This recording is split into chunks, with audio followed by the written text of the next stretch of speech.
Good afternoon, family. Good afternoon. It's an honor to be back in Detroit again. It's an honor to have you. I know it's been a while. Last visit was in February.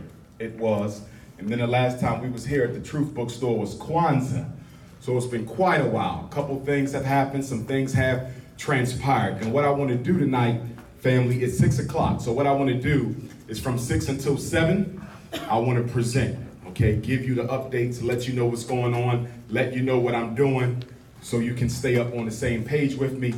And that's what we'll do for an hour. And then the second hour will be Q&A, okay? And that'll take us from 7 until 8. Y'all know the mall closes at 9. So when we're done at 8 o'clock, that'll give you guys an opportunity, if you're interested, to purchase a book, a t-shirt, or a DVD, or just holler at me. Tell me how much you like me or don't like me, whatever you choose, okay? So that's what we want to do. 6 to 7 is my time, 7 to 8 is your time, and then 8 to 9, that'll give you an opportunity to support me as well as the Truth Bookstore. Make sure y'all continue to come to the Truth Bookstore, not just when Dr. Umar comes or any of the other scholars, but our black bookstores are under attack all over the country. Right. They're closing down. We're losing them literally every day.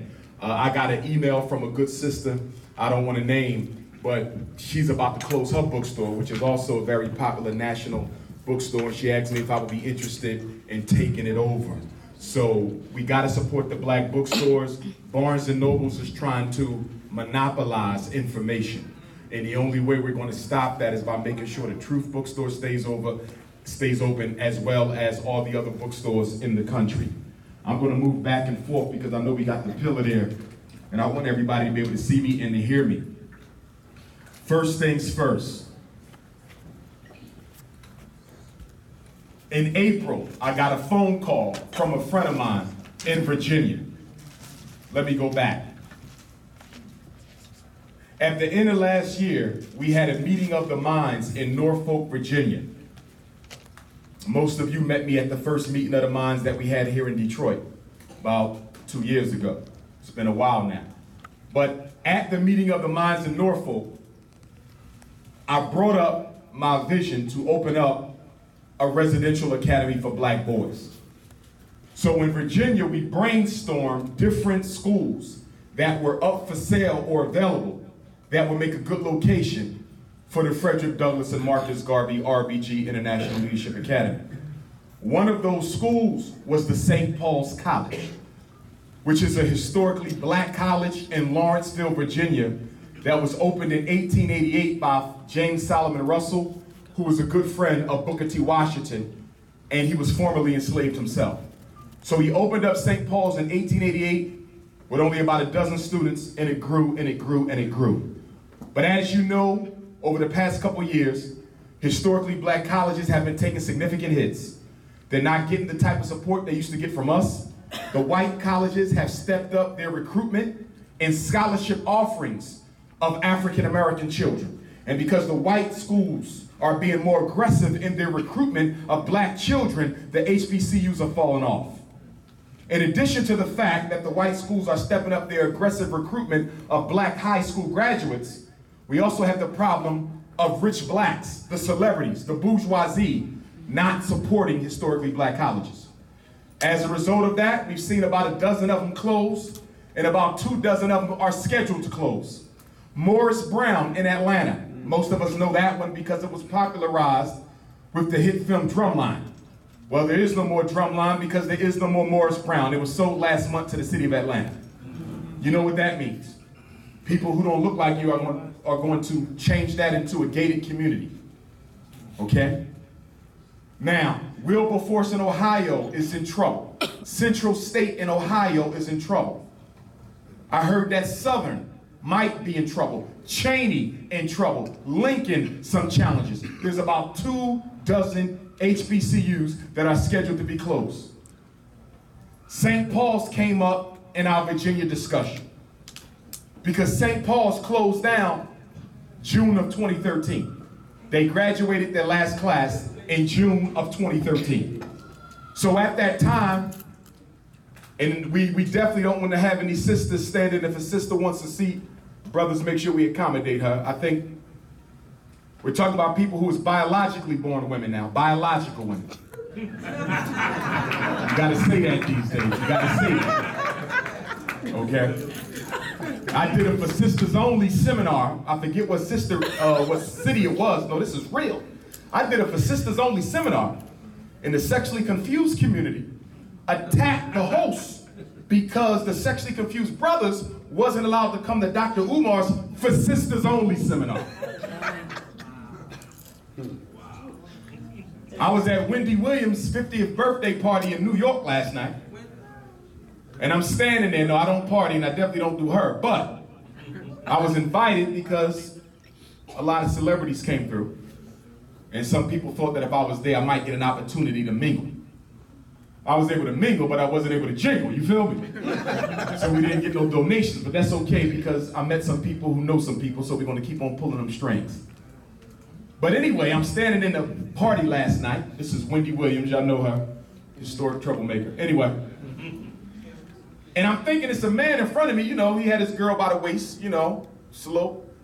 The whole time, I'm thinking it's him and his girl. And then all of a sudden, his girl turned around and it was his guy. I couldn't believe it. I never seen something so blatant like that before. But that's another conversation. Oh, God. That's one of the reasons why we need the Fred Douglass Marcus Garvey Academy. That's right. So anyway, we came up with St. Paul's College as a potential site for the FDMG. We started calling the college, the president, the board of directors, trying to get in contact with someone because we heard the college was shut down. We were hoping that we could set up a direct purchase to seller agreement with the HBCU. Cut out the bank, cut out the interest. Let's deal directly with you in buying this college. Nobody called us back. 1 week in April, I'm home typing a psychological evaluation report, because y'all know that's what I do as a school psychologist. I get a text from my buddy in Virginia, Dr. Umar. St. Paul's is going to auction Wednesday. I said, what? We've been trying to reach them. They said, yeah, but they're going to auction. It's all over the newspaper. They're about to sell it to the highest bidder. I said, why nobody never called us back? He said, I don't know.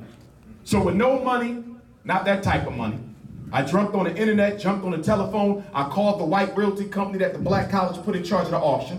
I said, look, I'm Dr. Umar Johnson, and I need this school for our boys. I don't know what it's going to take to get it, but we can't afford this piece of real estate to be sold. Not just for me, not just for our boys, but let's keep in mind our ancestors who fought and died for us to have this college in the first place. So the white folks said, look, we understand your passion. We know all about you. We've been on YouTube.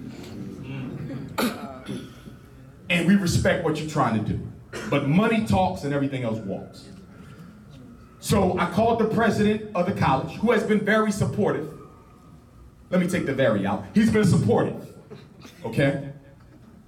And I told him about what I was trying to do. He said, look, brother, we got to sell the school because we got debts like everybody else, and we don't want it to go belly up, the bank claim it, or what have you. We don't want the school to go into debt, foreclosure. So I said, what do you think I should bid? Because I said, I'm going to go ahead and put a bid in.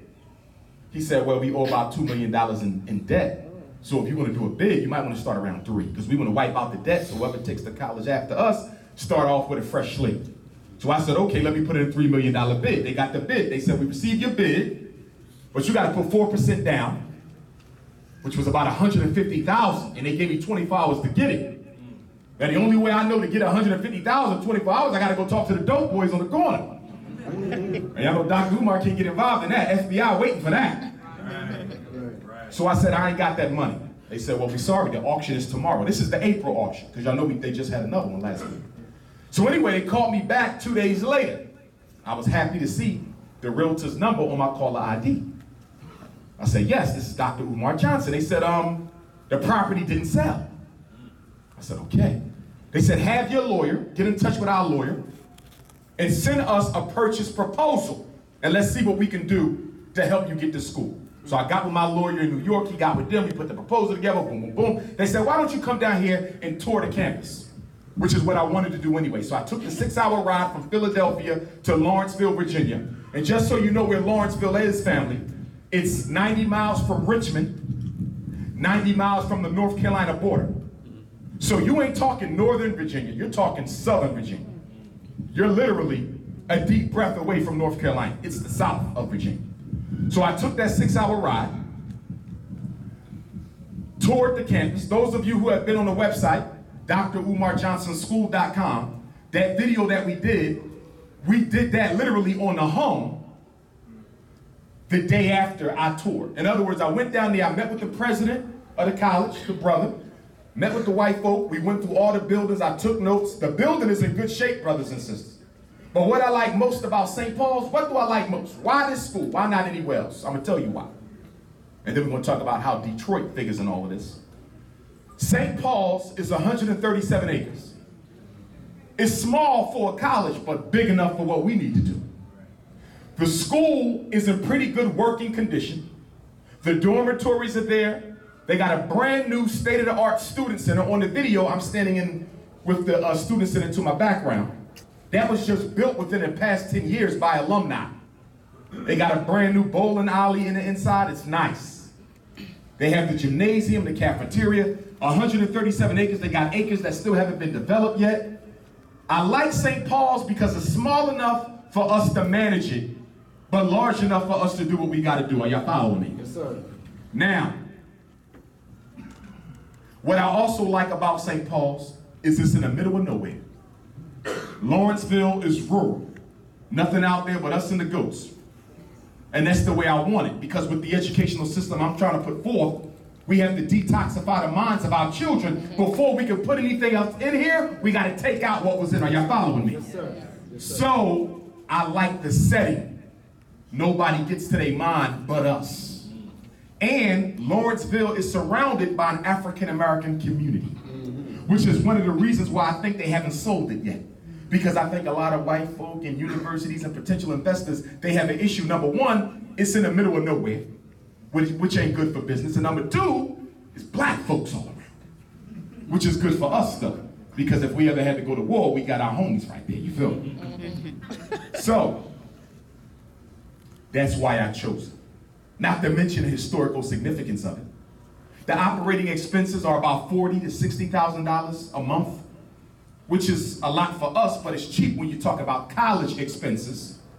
And we can go even lower than that. Why? Because as the president was telling me, Dr. Umar, you ain't got to open all the buildings at once. You might just operate one dorm, one lecture hall, y'all follow me? And the cafeteria, and keep your operating expenses down even lower. He said that $60,000 a month is based on a full campus of college-age people living here, not grade school children. So St. Paul's would be ideal, brothers and sisters, for what it is we're trying to do. Now, originally it was 500 acres, 500 during the April bid. But between the April bid and the bid that they had a week before last, between them two bids, they sold 300 acres of the farmland without me even knowing it. And I wanted to use that so we can manufacture a Black Wall Street situation. Because the way I saw it, all the parents of the children would build houses there. All the teachers would build houses there. And if you got all of y'all, let's say y'all the staff and parents of the school, y'all all living on this 500 acres that we developed, we're gonna need a gas station, that's a business for somebody. We're gonna need a supermarket, that's a business for somebody. We're gonna need a daycare, we're gonna need a cleaners. Sooner or later, we're gonna need a fire department and we're gonna need a police department, which means at some point, we would have to do what? Incorporate into our own city.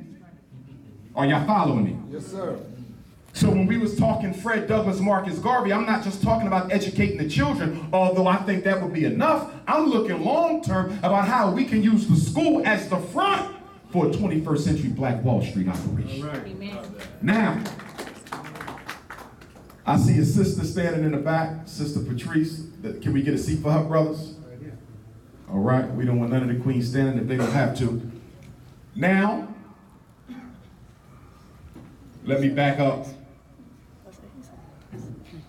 When I went on the tour, the realty company said we basically going to give you till about July or August to raise this $2.5 million. And those of y'all who follow my work, y'all know that on the 20th of April, I began an international fundraiser to try to raise that $2.5 million. A couple weeks ago, the realty company said, Dr. Umar, we're going back to auction. We're going back to auction. But at that time, the fundraiser had operated for what? 30 days. And in 30 days, and I'm happy to say this, you all, most of you all, help me raise $100,000. That's what we raised in only 30 days. Excuse me, $150,000 in 30 days. And in 40 days, $160,000. So the support has been there. Many of you have given. Please continue to give. It ain't over until it's over. We're not stopping until St. Paul's is sold or until something reveals itself in the buying process that me and my attorney and my realtor don't like. And I'm going to come back to that in a second. So if you haven't been to drumarjohnsonschool.com, you need to go there tonight. drumarjohnsonschool.com. Make a donation. Some of you brought checks and money orders tonight. I appreciate that. If you plan on making a donation tonight, make the check or money order out to FDMG Academy. I repeat, FDMG Academy. Make sure your name and mailing address are on your donation. Why? Because once the school is open, we want to make sure that you get credit for what you gave.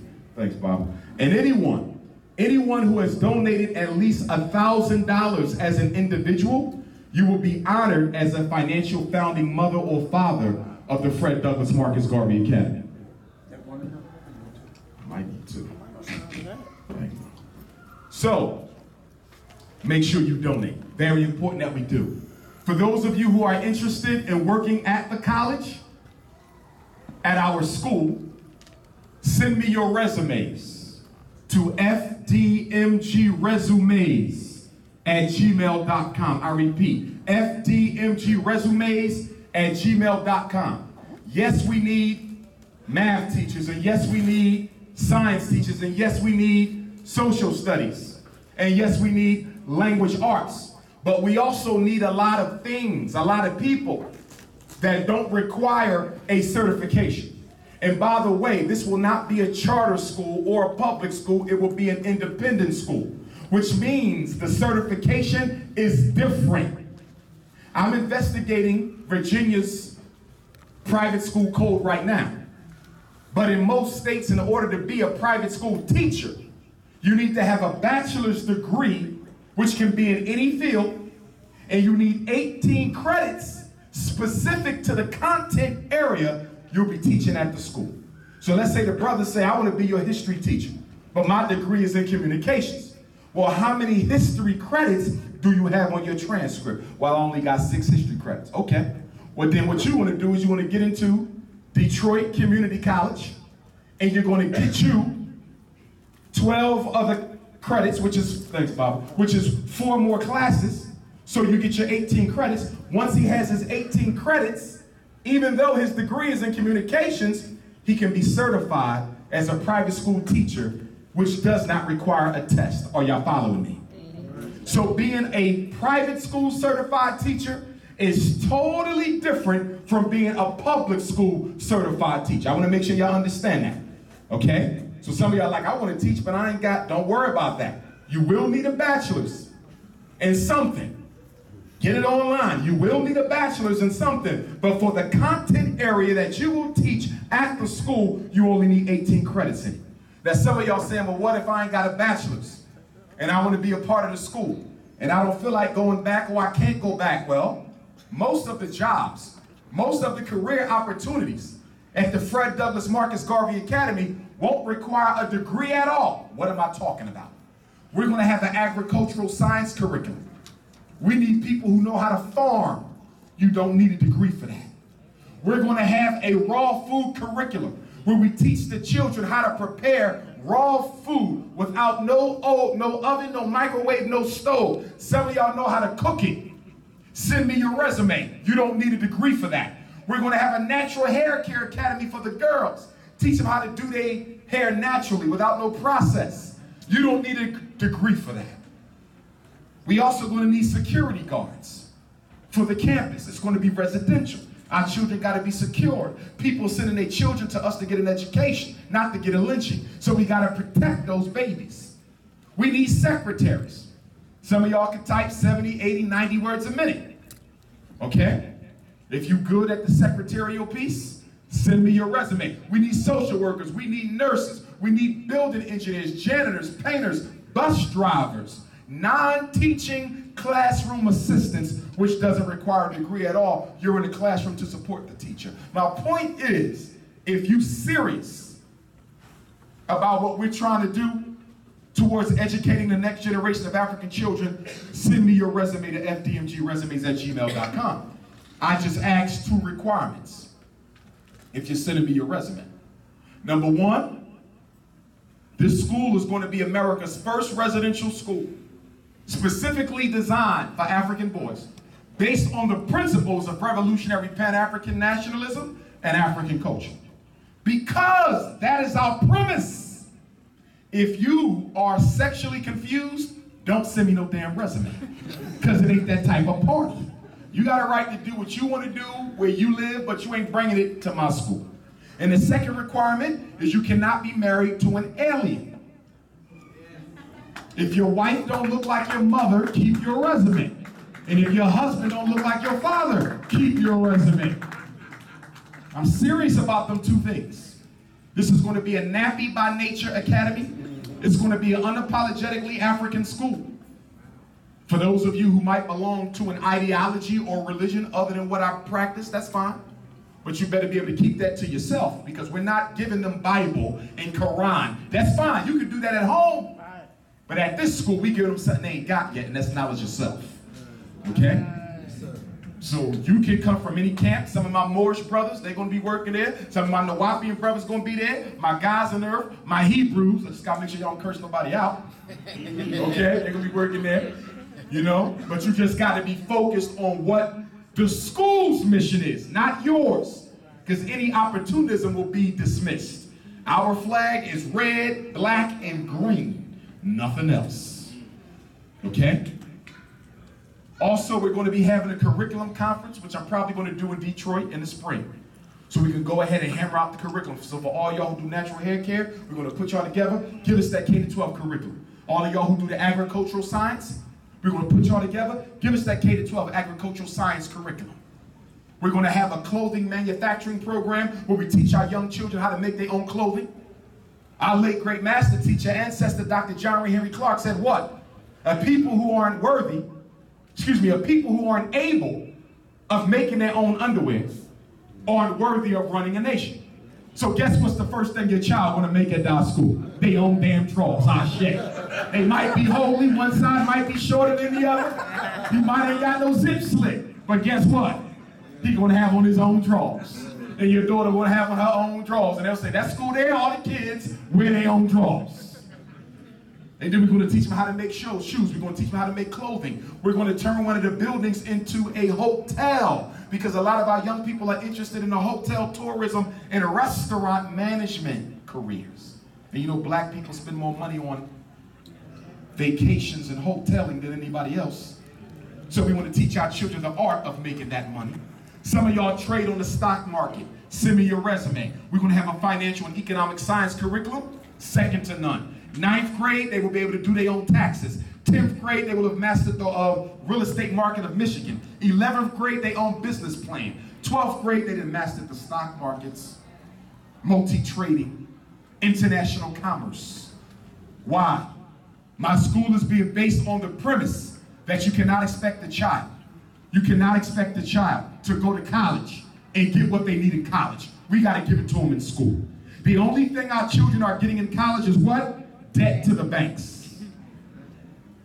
Y'all know what I'm talking about, because many of you are in debt to the banks. You went to college, you got a bachelor's degree, came home, they said you wasn't qualified enough. You went back, got your first master's, came back, you wasn't qualified enough. Went back, got your second master's, couldn't find a job. You said, maybe I can't find a job because I ain't got enough degrees. So you went back and got a doctorate, came back, and now you overqualified. My God. What in the hell is overqualified? If I want to sell McDonald's burgers to keep the lights on, who are you to tell me I can't because I got 3 master's degrees? So you see what's going on. The banks, listen to me, parents of my high school students, the banks are in bed with the colleges to put all black people into debt in the name of higher education. They got you thinking sending your child to college equals a job. How can that be when 2 million college-educated black folks are unemployed and in the homeless shelters right now? You can't wait on the University of Michigan to do it. Because even if your child graduates summa cum laude, they got to wait on somebody to give them a job. So when your children graduate from my school, they won't need college. Now, if they want it, we're going to help them. Because we do need doctors and lawyers and teachers and engineers and psychologists, and all these professions require degrees and certification. So we will have college prep for all the children. In fact, the education we give them is going to be so good, we might as well call it grad school prep. But if they choose not to go to college, they won't have to. Why not? Because I build computers. Why not? I do real estate. Why not? I do financial planning. Why not? What I need to go to college for? I'm 18 years old and I've already made my first million off the stock exchange. While everybody else's kids are in college learning Macbeth, hoping they can get a job in 4 years. By the time your child graduates, owing $60,000 in debt, can't get a job, the boys and girls at FDMG with just a high school diploma working on their first $500,000 right out of high school. That's what we talking about. Military science, where we teach our boys and girls how to live off the land. That's what we talking about. So brothers and sisters, you gotta keep giving, you gotta keep making your donations. We had 160, but we got to go to 2.5 million. Now, how does Detroit factor into all this?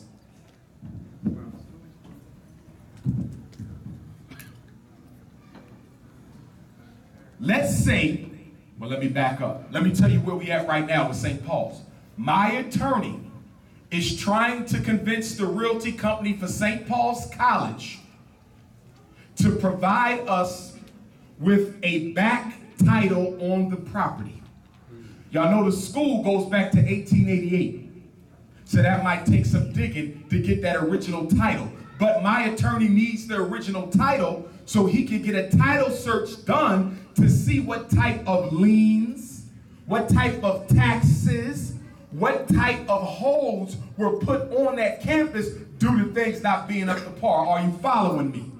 Maybe they were cited for structural problems with the cafeteria. Maybe they were cited for the lead paint in the infirmary. We don't know, but we need to know, because even if we raise $2.5 million and celebrate tomorrow, we got us a black college, 137 acres, and then 2 weeks later, the county comes in with a list of problems this damn thick, and they say, well, before you can bring any children on this campus, you gotta address over 1,000 citations that nobody told you about when you put up your $2.5 million.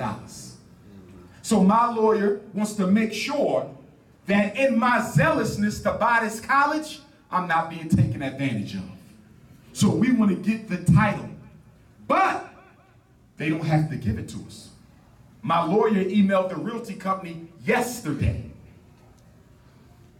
We haven't heard back from them, but that's okay, it's the weekend. They're going to respond. Because to be honest with y'all, I think I'm the only serious person interested in that college. If there was others, it would have been bought by now. Now, to be honest with you, I don't know why the school just don't say, look, if you promise to use this for the children, take it. I don't even know why the hell they got me dealing with white folks with a black school. Y'all feel me? Yeah. But I don't want to snap off on him yet. Not yet. Not yet. Maybe when this is all done. What the hell you got me dealing with this guy? So, let's say we do the title search and things check out. The next thing we want to do before I give them the $150,000 down payment that y'all gave me. Remember now, we had about $160,000 in the fundraiser. So we have the down payment money. But here's the decision Dr. Umar has to make. And I'm going to ask y'all to make it with me. When I give y'all my phone number on your free time, I want you to text me your opinion. What is the opinion? If I give them your $150,000 that we raised over the past 45 days, they're going to demand that I come up with the balance of the $2.5 million within a couple of months. Here's my question to y'all. If we do a 60-day indigo Go fund it for 60 days. Crowdfunding. Are black people going to give us that $2.5 million in 90 days? Yeah. Or did I just waste your $150,000 by putting faith in the people who ain't got faith in us? Wow. Why is this decision important? I'm going to tell you. If the title reveals any serious issues with the campus, or if the commercial inspection reveals any serious problems with the buildings, we move to Plan B. Plan B is Chicago or Detroit. That means we take the $160,000 that's sitting in the bank, and Queen Mother Nefertari of the Truth Bookstore had already put me in contact with a reliable realtor. Okay? So when I come back from Africa, I'm coming back to Detroit. I'm gonna take a couple days so I can go visit some of these schools and see what the condition is in. So you're gonna give me your opinion on two things by text message. Number one, Dr. Umar, we should go for the $2.5 million. What do we got to lose? I know the people gave you $150,000, but we spend more on that on hair and chicken wings on the day. Damn with that money. Go for the gusto. Win or lose, at least we try. Some of y'all gonna say, damn that. I think you need to play it shrewdly. Because if you put that $150 up and we don't get the rest of that money, you know what they're gonna do with you on Facebook? They're gonna say you're wasting the people's money. Keep that $160, bring it to Detroit. They selling schools for $5,000. You might pack 5 of them. So you're going to give me a decision. You're going to give me your opinion on whether y'all think we should go for the 2.5. If everything checks out. If everything don't check out, Plan B kicks in Detroit becomes Plan B anyway. But let's say everything does check out and everything's cool, and they say we need the rest of this $2.5 million within 90 days. I need your opinion. Do we go for it or do we pull back? That's number one. And the second thing I need y'all help on, I have a realtor, right? But I need y'all to tell me what schools, if you had the $160,000, what would be 1 or 2 schools? Only 1 or 2. I don't want 50. 1 or 2 schools that you personally would go after and why. Dr. Umar, there's a school named such and such. They got land around it. It just closed down, brand new infrastructure. I heard one of your high schools just shut down. Was it Finney, was it? What's the high school in Detroit just closed? They're going to shut it down. They're not opening it back up. It's a high school. You said they all going, damn. Yeah, all of them. Damn. So where the high school kids go? Everybody homeschooled. Damn. He's 6'5", being homeschooled at his little sister's desk. Damn.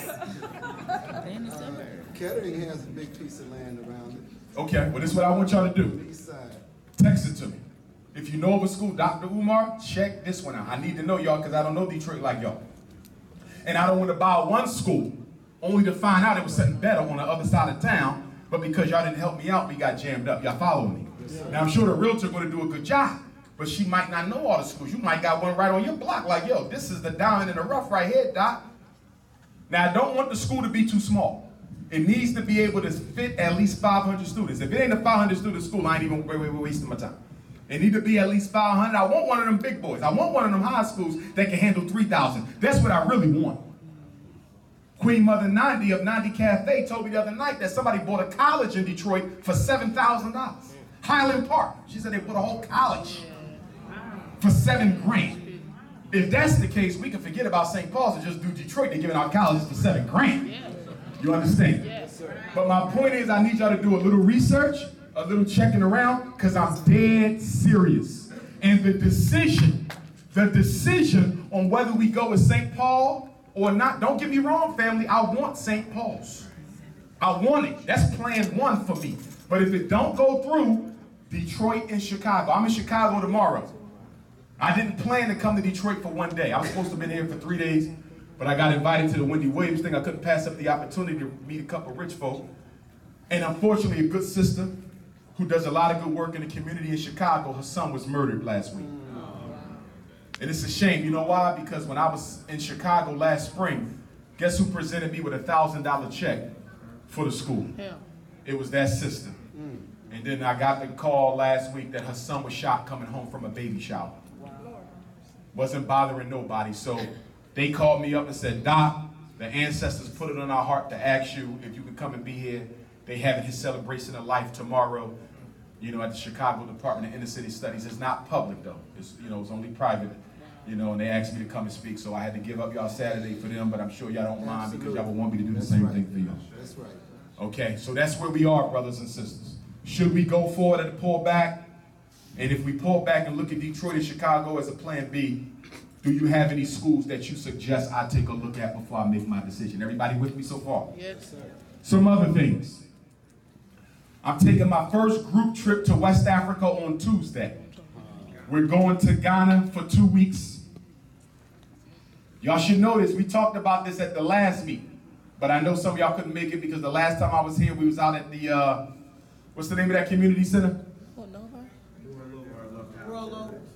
Royal Oak, and the snow was like taller than my daughter. So I know some of y'all couldn't come on. Y'all don't do code, I understand. But that's okay if you can't go to Ghana. We got about 50 brothers and sisters going with us. It's my first group trip, not my first trip, but it is my first trip to Ghana and my first group trip. Next year, we're going to South Africa. So start saving your money, okay? When I come back from Ghana on August the 3rd, and make sure y'all say a prayer for us because these planes ain't been staying in the air lately, okay? Pray for me. Yes, sir. And I'm serious about that. It's a lot of us going. Some of us are youth. Some of us are elders, okay? Pray for that plane to stay the hell up in the air. Ashe. And to come down safely. And that it come down safely. Because the FBI and CIA playing games with these planes, and I don't even want them to know I'm on it. Dang, there he goes! But anyway, we'll be going to South Africa next year. Save your money up. The Ghana trip was $3,200. The South Africa trip gonna cost a little bit more because South Africa a little bit more expensive.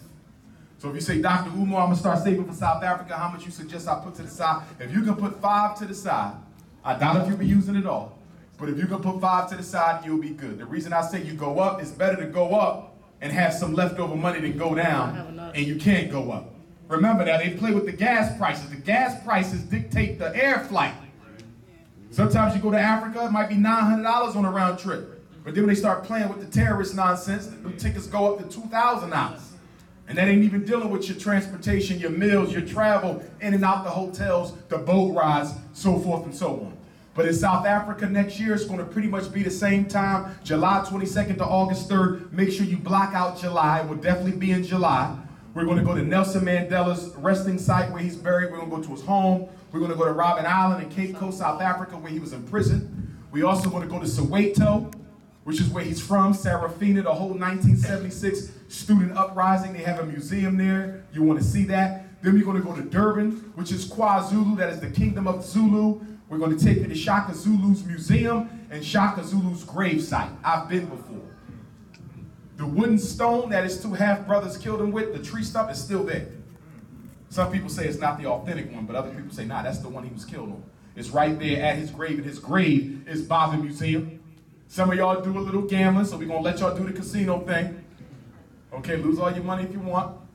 The East Indians. Anyway, we're gonna go to Johannesburg so you can get your shop on. We're gonna go to the beaches. We're gonna take you to Pretoria so you can visit the government of South Africa. We're gonna be on the boats. We're gonna be in the museums. It's gonna be one hell of a trip. You're gonna get your nightlife in, your party life in, shopping, the whole nine. You can take the whole family if you want. So next year is South Africa. The year after that, we're doing Ethiopia. So those are our next 2 trips. I'm not doing Kemet because Baba Ashwa Kwesi already has a magnificent Kemetic tour, and we don't need to reinvent the wheel. And my elder does a good job, so the Kemet tour, you go with him on Kemet. I want to hit all the other places that ain't nobody thinking about. Okay, I was even reluctant to do Ghana because the only places black people know is Ghana and Egypt. Africa is more than Ghana and Egypt. But I need to go to Ghana and see what the big damn deal is. Okay? But then after that, we going over, then we're going to go Kenya. We're going to do Kenya the 3rd year. So you mess with me, you go to every place in Africa before it's all over with. Okay? So start saving that money. What else is up? You said that's 5K per or a couple of 5K per person. You feel me? But I doubt you'll be spending all that, and with a couple, I'm sure there's a break in there somewhere. Okay? What else is up? I need y'all to join my text message club. Take out your cell phone. Everybody take out your cell phone. You want to join Dr. Umar text message club. It's free. You do not pay for it. I pay for it, so use it. And it ain't cheap, so use it. What you're going to do, you're going to start a new text message. You're going to start a fresh text message, and you're going to text Dr. Umar. Now let's see if y'all can get this right, because some cities ain't been getting it right. D-R-U-M-A-R in all capitals without a period and without a space. D-R-U-M-A-R is the message. That is the content in the message. 6 letters. D-R-U-M-A-R. And you're going to text Dr. Umar to 36000. So the recipient is 36,000. The message is Dr. Umar. Everybody got that? Yep. With that. Okay. Now some of y'all got them burnout phones from John and them. It might not work. You got the John Hood special. Okay? All capitals? All capitals. Now, let me tell you a little trick to this. Depending on your cell phone carrier, some people have been telling me that with their specific cell phone carrier, because some of y'all got the Metro, which is like a step up from John and them. But anyway, I'm picking with y'all. Some people telling me that they have to do, what up, Zop? Some people telling me that they have to do capital D, small r, capital U, small M-A-R. Capitalize the D and the U, that's all. Most of y'all, Dr. Umar all caps is gonna work. Some of y'all, because of your deal, your month to month, you gotta do capital D and the capital U and everything else lowercase. Put it on the board. Damn, I'm taking that. So you're gonna text Dr. Umar. That's the message. D-R-U-M-A-R. You're gonna text that message to 36,000. Depending on your phone, you might gotta do this. Capital D, lower R, capital U, lower M, A-R. No period, no space. 36,000 is the recipient. Okay, if it don't go through, you might gotta bill it. Okay? And why this? Because this is gonna keep you in touch with me. It don't cost you no money on your bill, okay? You'll be able to see that, I pay. This way I can let you know what's going on, how things are looking, so forth and so on. But the next 2 steps, number 1, is for me to find out how we're going to do St. Paul's. If they let us do the commercial inspection and the title search before I put the deposit down, we going for it. Well, we good until I make the decision whether we're going to go for it. But if that don't check out, if they say, nah, we're not going to let you do the inspection until we get your deposit, honestly, brothers and sisters, I don't see me giving them $150,000 of your money with no return, and I don't know what state them buildings are in. Y'all feel me? Yes, sir. So if they do that, I'm automatically looking at Detroit, and Chicago. Why? Detroit, Philadelphia, and Chicago are the 3 largest public school shutdown operations in America. Detroit, Philadelphia, and Chicago. I've been in Philadelphia for 40 years. I got to get out, so that's not an option. I need a break. That automatically takes me to Chicago and Detroit. Chicago already got a couple little homeschool operations going that ain't too bad. I'm still looking at them though. I got a realtor there. I'm going to look at the schools in Chicago. But from what I'm told, the schools are going to be cheaper here than in Chicago. But then I'm also told that Chicago schools are going to be in better condition than Detroit schools. So I'm going to look at both. You feel me? But I know Detroit can use that school. You feel me? So now, that means what? If we end up going with plan B and Dr. Umar comes to Detroit, I'm going to have to form an inner circle who's going to work with me. An FDMG exploratory committee, people I can trust. Did y'all hear that word, trust? Yes, sir. Because some of y'all talk too much. Some of you are undercover snitches and haters and Facebook groupies and shit. I don't need that in my team. Okay? I need people who are going to do the work, who can keep their mouth shut, who are responsible. I don't need a lot of you. I just need like a nice dirty dozen that can take care of some stuff. If you're interested in being on that team, you're going to sign up with Sister LaDonna on my back table tonight when we're done. She's going to screen you first. She's my Team Pan-African assistant here in Detroit. She's going to screen you first, and if everything checks out with her, I'm going to screen you. And that's how we choosing people. I can't let, this is too important for me to let some haters into the team. And one thing I've learned in this conscious community as long as I've been in, people don't tell you they don't like you up front.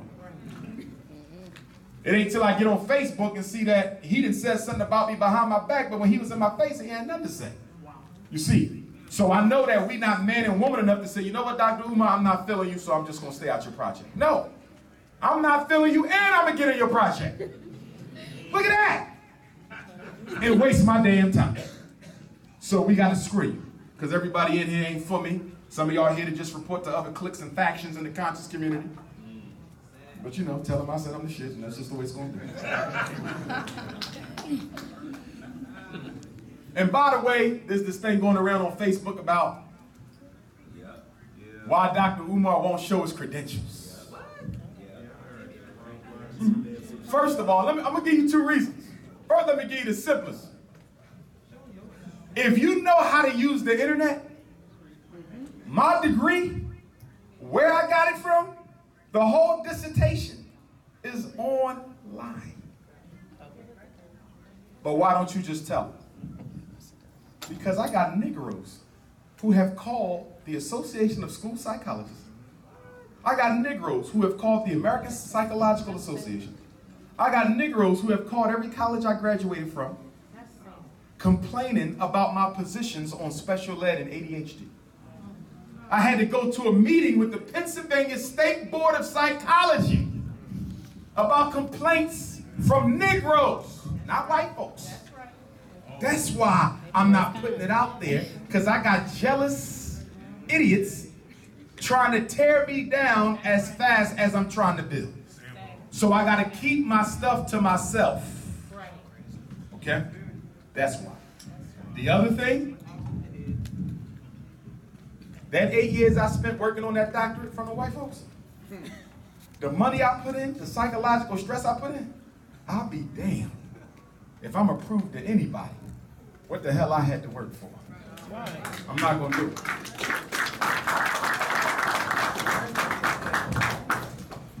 But the crazy thing about it, family, I speak at white colleges all the time. Do you really think a predominantly white university is going to bring Mr. Unapologetically African on campus?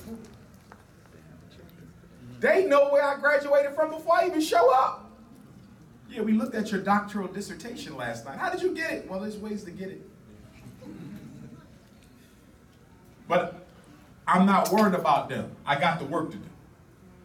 Because we got intellectual masturbators in this conscious thing. We got people who don't want to do nothing but get bigger and more swollen off of information. The information ain't going to help us, brothers and sisters. We got to do the work. I know we love to talk about Kemet and the Nile Valley and King Tut and all the great sciences of our ancestors and yada, yada, yada. I'm with that. We want to teach it to our children, but at the end of the day, that's not going to save you. We got to have a plan of action that is well thought out, strategic, with objectives and measurable goals. That's how we get out of this. That's right. You think reading 10 more books is going to solve your problem. You got to work, but the problem with us black folks, conscious or unconscious, and I still don't know what the operational definition of a conscious community is, but none of us are doing the work. We celebrated 50 years of the civil rights movement on July 2nd. A couple weeks ago, 50 years of that. What do we got to show for it? They took it from us. And how did they take the civil rights bill from black folks? Before Obama wasn't even thought of. It's because when John F. Kennedy was assassinated on November 22nd of 1963, the destiny of the civil rights bill fell on the lap of Lyndon Baines Johnson, who was no friend of the Negro. Neither was Kennedy, but Lyndon Baines was like Bush. He didn't hide his true feelings. The United States congressman, white racist, stepped to Lyndon Johnson and said, if you want this civil rights bill to pass, you got to change 2 things for us. I want y'all to hear this so you know why the bill is being used for non-African people of color more than for you. And you know what they demanded? They said, first things, this country forbids any law to specifically and exclusively benefit black people. So number 1, you can't have a law that's just for them. It's against the white supremacist ethos of American culture. So they said, what should we do? They said, number 1, we're going to change that word Negro to minority. And we're going to define minority as all non-white people. Dr. King was against it.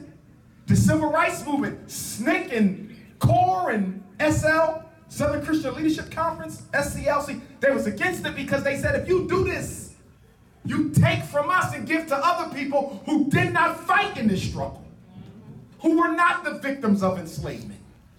They said, yeah, Latinos and Arabs and East Indians and Mexicans, they have a struggle, but this is ours. They said, no. The civil rights bill will be for all non-whites. But they wasn't done yet, brothers and sisters. They demanded something else. They said, we want an additional protective category. And people said, what is that additional protective category? And they said, we want the word sex included in the law. Why did they want the word sex inserted in the civil rights bill? So that the rich white man could send his rich white wife to the Detroit Women and Minority Business Development Agency and take money that was supposed to be for you because she's a woman, even though she's rich and white, she's a woman, she can take your grant money and bring it home to her rich husband and use your money for their estate. And that's where all the contracts are going in Detroit. The white man is sending his white wife in to get your grants. Because we fight for minorities now. Have you recognized what's going on over the past 6 years under Obama? And it ain't all his fault. I'm just saying under Obama so you have a point of reference. Have you noticed they've made everything America can't stand acceptable except you? Being gay is acceptable, but not being black. Being an illegal immigrant is acceptable, but not being black. Being a Muslim from the Middle East is acceptable, but not being black. Look what they've done. They've made every other minority group acceptable. Did you hear what Obama just did? They just approved a multi-million-dollar resort to be turned into a residential shelter for illegal immigrant juveniles. You can't keep St. Paul's open, but you'll spend billions for illegal immigrant children. This is why I say we gotta be unapologetically African. Everybody else is already being taken care of. What is Obama working on now? He's working on the Equal Pay Act. He wants white women to get the same pay as men, and I'm for that. But my problem is what? Half the black men in Detroit can't find a damn job, but you got time to help women get more money in their check when my brothers ain't got a check at all. Look at this. I woke up today only to see a headline that Rahm Emanuel, and I'll be in Chicago tomorrow, Rahm Emanuel is calling on the National Guard. You think you got killing now? You don't use the military to police a civilian population. Militaries are trained to exterminate, not to control. But maybe that's the plan all along. See, if you look at the Detroit and the Chicago situation, what do you see it? In Detroit, you're seeing a political economic war being waged to decimate African infrastructure, leave you with no utilities, leave you with no services, leave you with no infrastructure. And in Chicago, it's the opposite. We ain't gonna kill the economics and the infrastructure. We've already done that. We're gonna take their lives. And then they'll put on the news, 180 people were shot in Chicago this weekend, 14 murdered. But when you look at the fine print, you see that half of the 14 murdered were murdered by the biggest gang in Chicago, the damn police. But they don't tell you that. They say, oh, 20 was killed this week. You say, damn. They don't tell you that 10 of the 20 was killed by cops.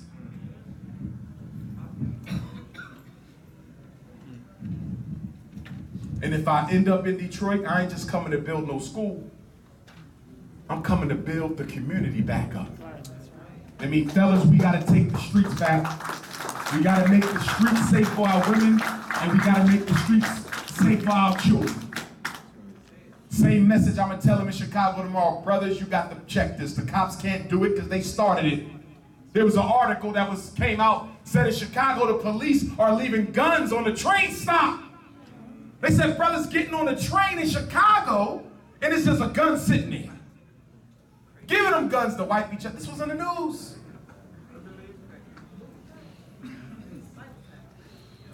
And you see what they doing in Detroit. They want to make Detroit the Wild Wild West, destroy it, turn it into an abandoned house, the whole city. Why? Because then white folks could come and buy it up for pennies on the dollar and turn it into a multi-million-dollar rich white-only community. We know what they trying to do. This is what they do around the country. Let the ghetto go to hell. Make it as cheap as you could possibly make it.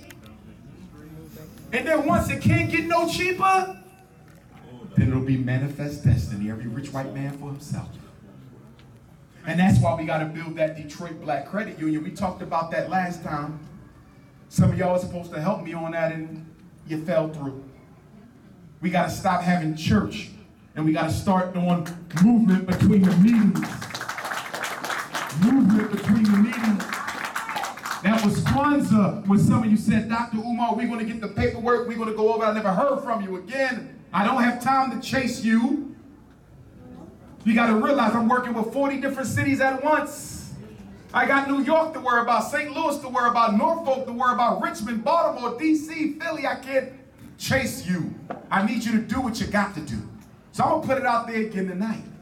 Anybody in here who's serious about that Detroit Black Credit Union, send me a text to my phone so we can have a conference call and talk about how we're going to get that thing up and running, whether I end up here or not.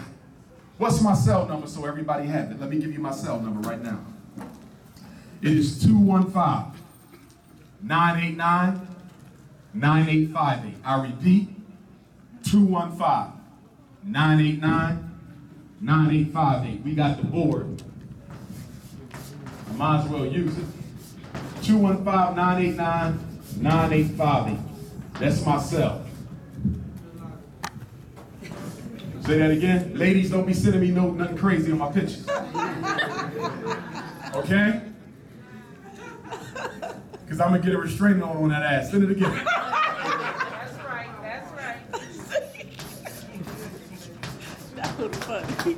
But I'm trying to eat my breakfast and you sending me all types of unhealthy looking stuff. Stop it, Detroit. Stop it!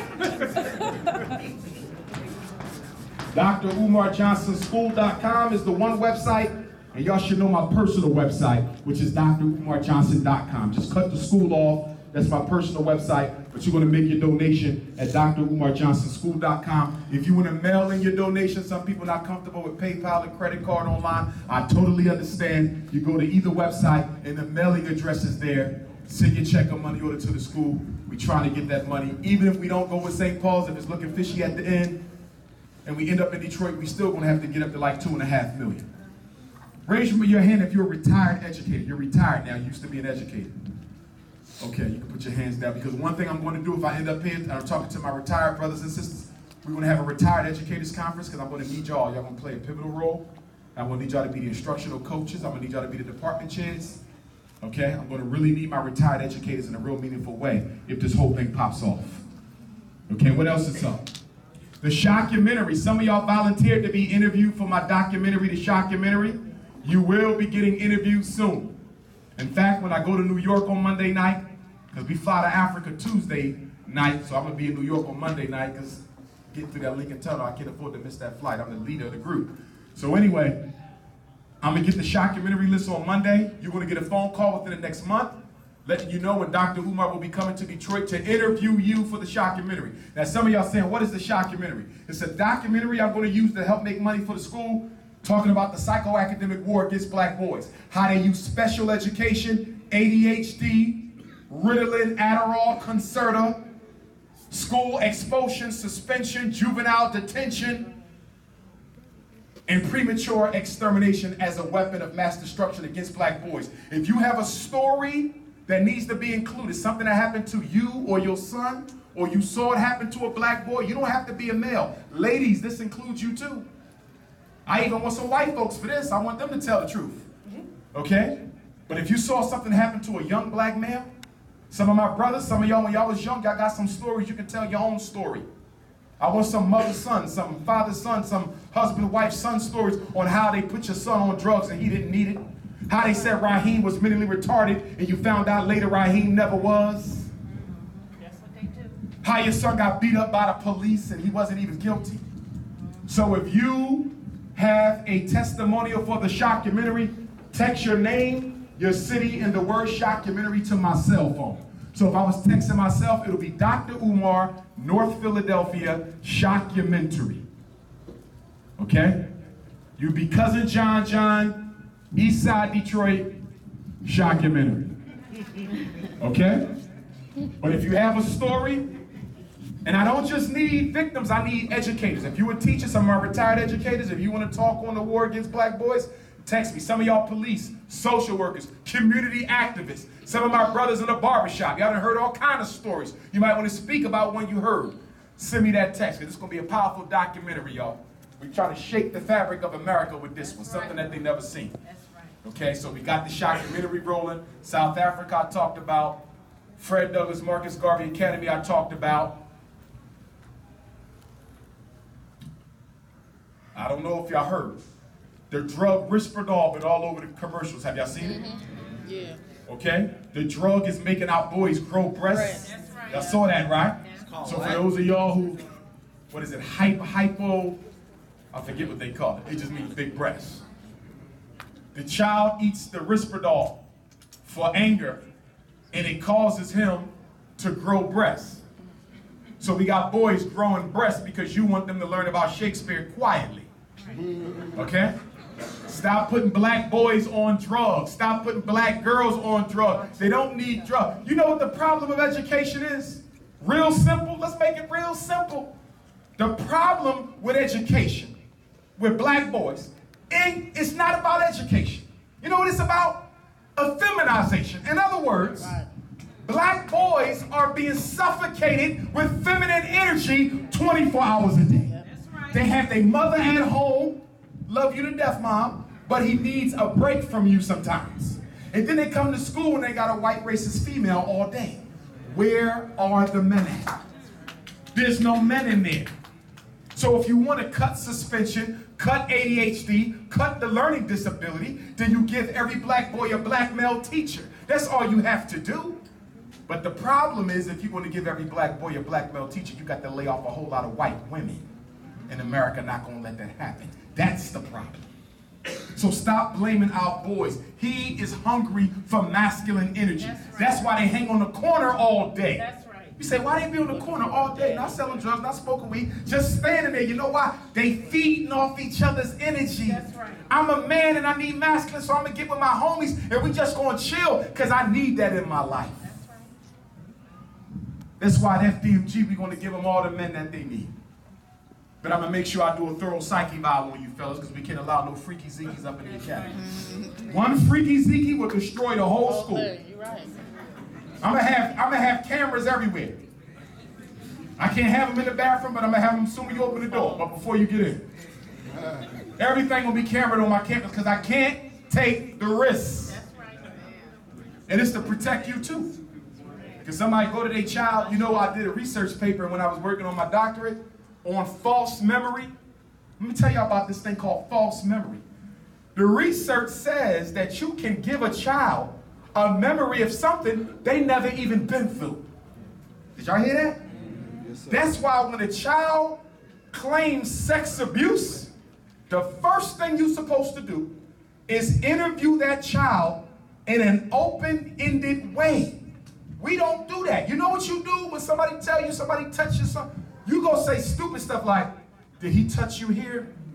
Did he take you by? You giving them the story. Right. You don't give them the story. You want to get somebody locked up who ain't even doing damn thing. You got to say, did something happen?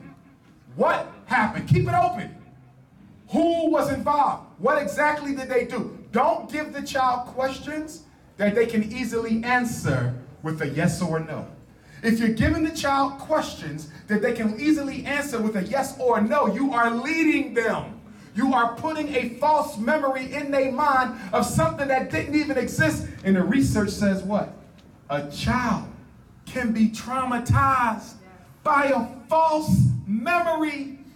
And now your child is in court testifying against Uncle Billy. Uncle Billy might not even touched her, but because her mother asked so many closed-ended yes, no leading questions, and she's been doing this for 6 weeks before the court case, Uncle Benji is doomed because we don't know how to interview our children. Don't get me wrong, sex abuse is a big issue.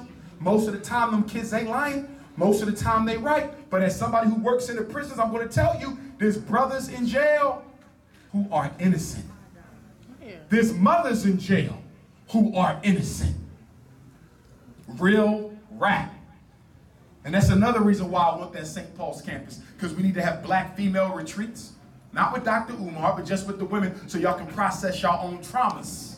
Because women got things to process that can't no man be there when you talk about your own sex abuse. Can't nobody, no man be there. That's for y'all to do with each other. And men, we got issues we got to handle with ourselves. I remember I was in Texas. I'll never forget it. Brother pulled me to the side. He was a student at, I forget the college in Texas. He said, yo, I'm going to say this, and I hope you don't reject me. Dr. Umar, I was practicing homosexuality for a couple years, but I know it ain't right. And I ain't got nobody to talk to about this. This is a real story, yo. He said, do you mind if I call you from time to time? Because I don't want to be that. I know I'm supposed to be a man, but I need somebody who can help guide me right with this thing. And me and him been keeping in touch ever since. He ain't going to say there's no room for no women. He pulled me to the side. He didn't even know me. We just met that first day. He didn't know if I was backhandy, punchy, whatever. I said, nah, brother, you call him. I've never been in that boat, but whatever I can do to help guide you out, I'll do that. We hard against that behavior. We don't condone it. We don't accept it. That's not our culture. I want to be clear about that. We're not teaching that to our children. That's right. But as a therapist, I understand how some of y'all came into that life of no fault of your own, but through sexual molestation and abuse and exploitation. And because I know that many of us who's affected with that sickness came to it innocently, because our mothers and fathers don't know how to choose our babysitters correctly, I got to work with it. I'm not accepting it. I will treat it. I will work with you. You can't come amongst our children with that energy. But I'm not going to slice your head off either. It's called balance. It's called balance. Having said that, I want to say one more thing before I go to questions. I was offered a job as a charter school principal last week. There's a school that feels that they can use my help, and y'all know one of my credentials is principal. And I used to be a charter school administrator a couple of years ago. I'm probably going to accept the post. The school was stopped. The school was open just last year by a sister, a good sister too, who grew up under Marva Collins out of Chicago. And she needs a strong black male presence in there, somebody who knows instruction, curriculum, discipline, special ed, da-da-da-da-da. So I'm going to take the job. Not because I need it, but those children in there need me. Why am I telling y'all this?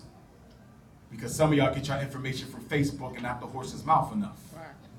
This don't stop nothing. All this does is get my feet wet again, because I've been away from the principalship doing school psychology exclusively for 6 years. Are y'all following me? Yes, So this is just an opportunity for me to get my feet wet again, because this is what we're about to do. Once FDMG is up and ready to go, I have to leave. So that means I'll probably be there a year and a half. But as soon as we are ready to go with our school, I have to offer my resignation. Is everybody clear? Yes, sir. Yeah. This is not a distraction. I got people talking about, yeah, they say you about to give up on the school because you just got offered some job. We knew you was a bourgeois. I never once said I was giving up on my dream. I know my ancestors put me here to build that school. The school going to get built. Does this mean it's going to cut down on my speaking? Yeah, it is. But I think it's a necessary sacrifice that I need to make. Okay, I've been traveling non-stop for 4 years. Y'all know this. Most requested in the country for 4 years. Am I going to stop traveling? No. She said she will even work with me. I told her I got a responsibility to raise this money for the school, and I got a responsibility to African parents all across the country. She said, I understand. I will work with you.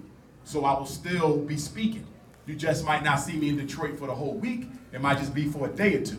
So the show goes on. I just want to put that out there because there's all types of folks on social network putting all type of misinformation out about me, about St. Paul's, about this, about that, and all this foolishness. So I want you to get it from the horse's mouth.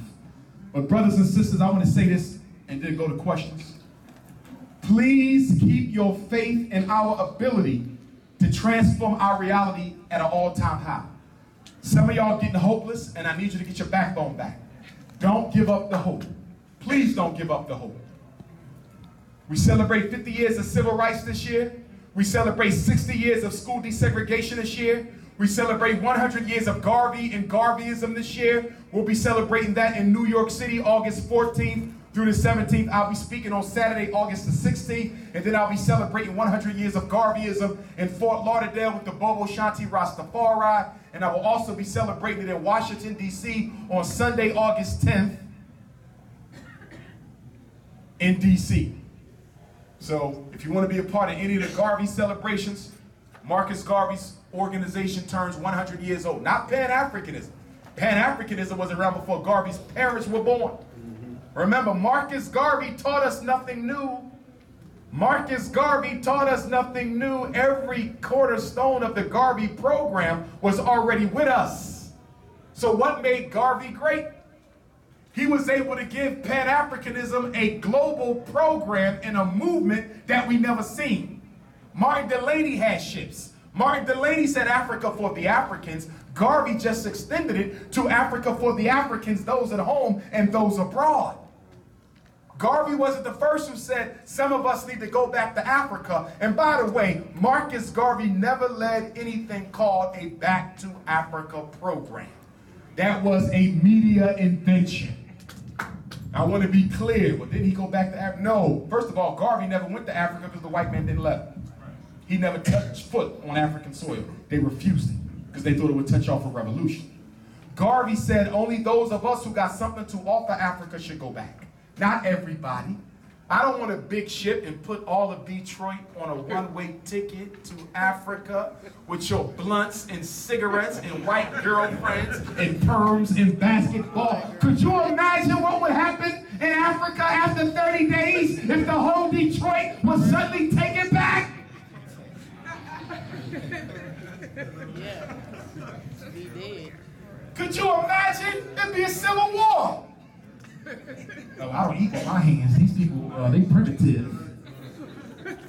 So you got to pick and choose who goes back to Africa. What's the principles of Garvey? Garvey said, number one, your God better look like you. That comes from Garvey. Elijah got it from Garvey. Remember, there's no Garvey, there would be no Elijah. Garvey was first. He said, your God better look like you. But he wasn't even the first to say that. Bishop Henry McNeil Turner, who was called Garvey before Garvey, was the first black man to say God was black. Elijah Muhammad went to his elementary school as a child in Georgia. See, that's the history of Pan-Africanism. But your God gotta look like you. Some of y'all say, why does that matter if my Jesus is white?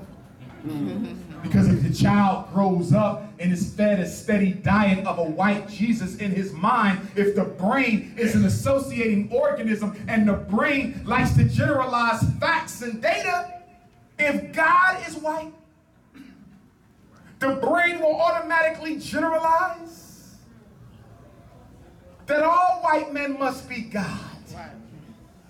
And that's why growing up, black men, you remember sometimes you be in the presence of a white principal, a white cop, you automatically bow down and don't even know why. It's because you already been conditioned in Sunday school that the white man was your Lord and Savior. It's the same thing, ladies. You've been in a bad relationship with a man. Do you know what your brain generally does? That you gotta fight back against is what? Generalize to every man. What happened to you with that one? Fellas, what did you do? Sister take you for bag, took your money, child support court. Paid them all, Damn! They turned the water off, turn off the child support.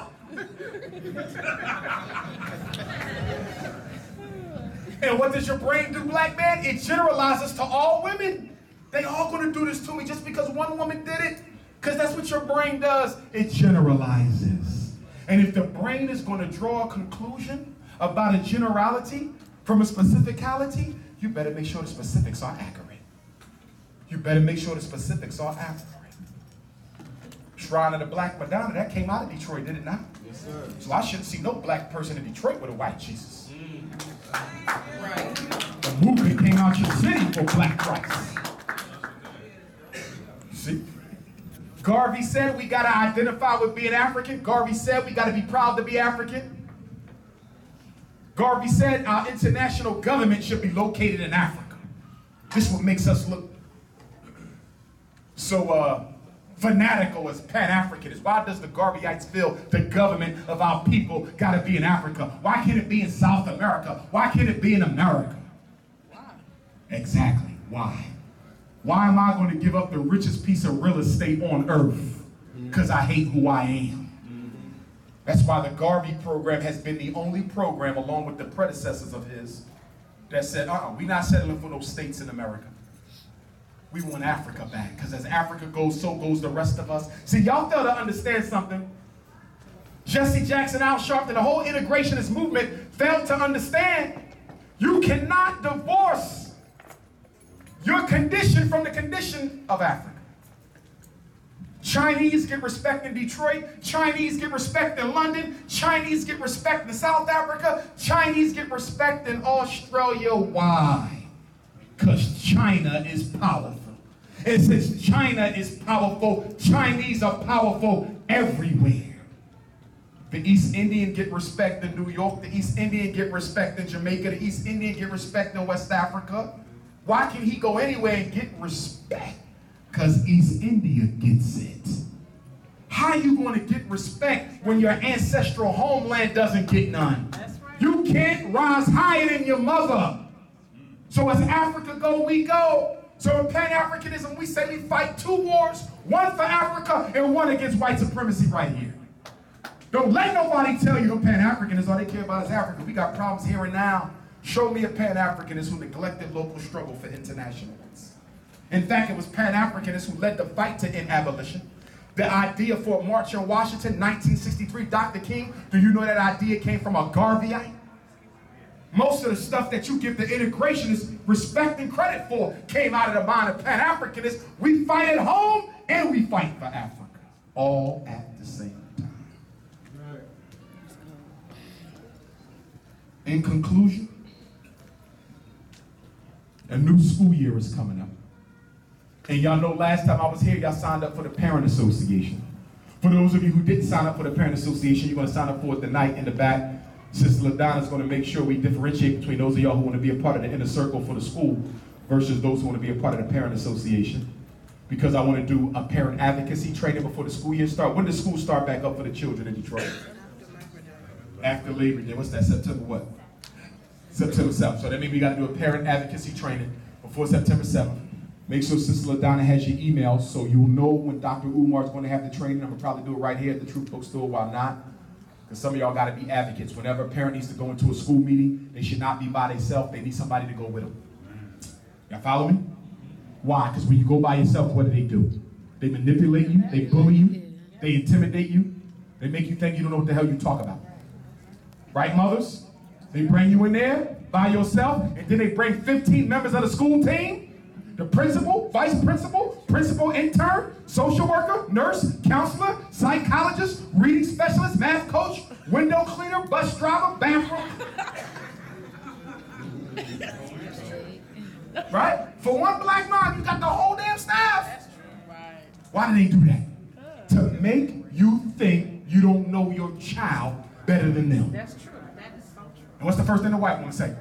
I'm offended that you would even consider thinking that I don't like your son. I've been teaching black boys in inner city Detroit for over 35 years. I'm offended, I'm appalled that you would even say this. I want to even cry right now. I could have left the ghetto a long time ago. And I stayed right here to help your children, and you look me in the face and say I don't care about your son when I taught you and your sister? And then they start making you feel like you don't know what you're talking about. And now you start, maybe Dr. Umar was wrong. Maybe ADHD is real. Maybe ain't no daddy at home disorder is real. Maybe special ed is good. And they get you, they say, yeah, we know Dr. Umar was in Detroit on Friday, and we like what the brother has to say, but he's radical. My grandson was on Ritalin. It wasn't that bad. He cockeyed now, but John can walk.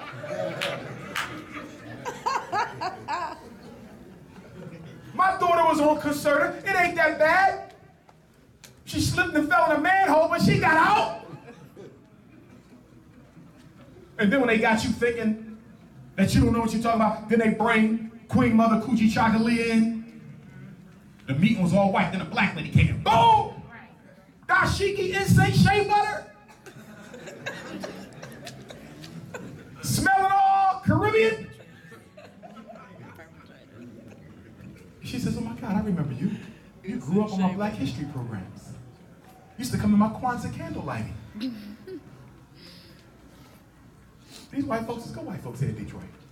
Dr. Umar, I don't know what he's talking about. I've been working with these people for 20 years. If they say he needs special ed, just try it out. You can always take them out. You don't like the medicine, just try it out. You can always discontinue. No, the hell you can't. They're gonna call Child Protective Services on you and come and take your children. There it is, right here. There you go. Children Protective Services uses taxpayer money for state-sanctioned kidnapping by lying. Give me that boy. I know what's up. Queen Mother. What's your name, Queen Mother? Debbie Williams. Debbie Williams. She got it right here. Right. This is what we need, a whole bunch of these. Take it back to the 60s. Right here, family. You can have it. I'll give it to you. I paid $280 for that boy. Or you have to ship it to me because you know I can't get this on Southwest. 2 bags go for free. 2 bags go for free. Yeah! He got a PhD, still looking for deals! So, if you put your child on medicine and you decide you're going to stop giving them the medicine, they're going to call these people on you. What do they call them in Detroit? In New Jersey, it's DIFUS and Philly, it's CPS. Oh, CPS? Yeah. Okay. Simple. CPS, they're going to call these people. You stop giving them the Ritalin, the Adderall, Concerta, Depakote, Paxil, Prozac, Zoloft. They're going to call CPS and take your children. It's called medical neglect. I keep telling y'all, stop putting our boys on them pills. They don't need drugs, they need their daddies. Amen. And then after they take your kids, who they give them to? The gay couples. Oh, Yes, yeah. We know yes, about it. yes, That's what yes, they do. yes, yes. Yes, they do. There was an article, they said most African American foster parented children end up That's right. with new wave couples. That's the truth. And that's who raising them. That's the truth. But if you listen to Dr. Umar and not put him on the medicine in the first place, you ain't got to go through this.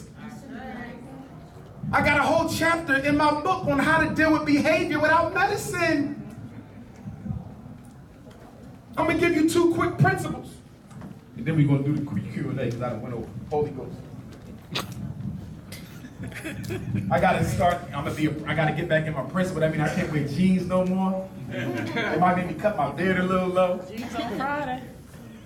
Don't shave your mustache off. Oh, no, that's a feminine. I can't do that. You see me with a butt lip, you know what that means. Wrong! Somebody put 2 pounds of sugar in my drink! I can watch your videos no more. Somebody saw Dr. Umar floating! All right. I'm gonna do a 5-minute behavior modification, and then we're gonna do what? 5 minutes, I'm gonna make it real simple. Now, every time a child does something, there's 5 functions that tell you why your child is doing what they're doing wrong in your house. Function number 1, your child wants attention. Attention. If your child is in the 4th grade or younger, if your child is in the 4th grade or younger, I'm willing to bet they are misbehaving in school because you're not giving them enough time at home. Everybody heard that? Yes, sir. That's right. He keeps going to school, getting in trouble. What grade is he in? He's in the 3rd grade. When the last time you and your son had a mommy-son date? When the last time you and your daughter had a daddy-daughter date? Well, I take all my kids out together. That's the problem. You're supposed to take all the kids out together. But if you got 3 kids, that means in addition to the family time, you got to do one-on-one time. You got 6 kids, you need 6 different dates. You got 2 kids, 2 different dates. Why? Why can't I spend time with my whole family together? I work 2 and 3 jobs, Dr. Umar, because your 16-year-old daughter She ready to bake a damn cookie. Her hormones is firing off and she need to holler. But she can't tell you that in front of her 13-year-old brother. Her 13-year-old brother still peeing in the bed. He can't tell you that in front of his 8-year-old sister. 8-year-old sister getting bullied at school. She don't want her 5-year-old brother to hear that. Children need their privacy, but y'all don't give them their privacy. I'm glad you're taking the whole family out. Build that family commitment, but you still got to give every child their individuality. And if you don't, they're going to go to school and act a damn fool. Some of y'all was class clowns growing up. Y'all know what I'm talking about. Daddy wasn't there, so I got my attention from my friends at school. Most of the time, that's the reason. Second cause of behavior is what? They don't want to do it. They want to get the hell out of the class, escape.